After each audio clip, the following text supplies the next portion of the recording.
L'atterrisseur sonde et le rover Tianwen-1 se sont d'abord séparés de l'orbiteur alors qu'ils se dirigeaient vers la surface de la planète rouge.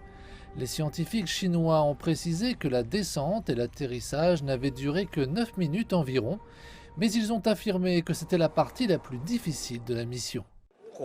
Il faut environ 17 à 18 minutes pour transmettre le signal de la Terre à Mars. Les ingénieurs sur le terrain n'ont donc pas pu intervenir pendant ce processus. La combinaison atterrisseur-rover a dû s'appuyer sur les systèmes préréglés.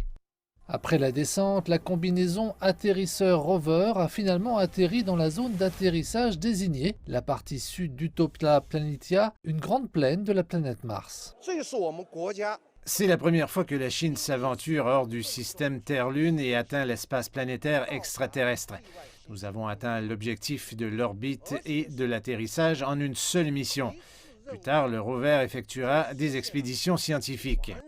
La mission chinoise sur Mars a été officiellement mise en place en 2016. Pendant toute l'opération, l'administration spatiale nationale chinoise a travaillé en étroite collaboration avec l'Agence spatiale européenne et d'autres organisations de pays comme l'Argentine, la France et l'Autriche. Les ingénieurs et scientifiques chinois ont pris des photos pour se souvenir de ce moment historique.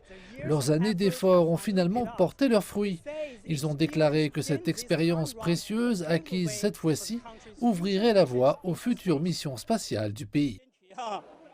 Nous prévoyons la mission de retour d'échantillons de Mars vers 2030 car nous avons d'autres missions, l'exploration d'astéroïdes et l'exploration de Jupiter.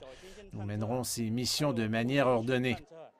L'atterrisseur devrait déployer une rampe pour le rover Zhurong dans les prochains jours, avant de se déployer sur Mars et de débuter l'exploration.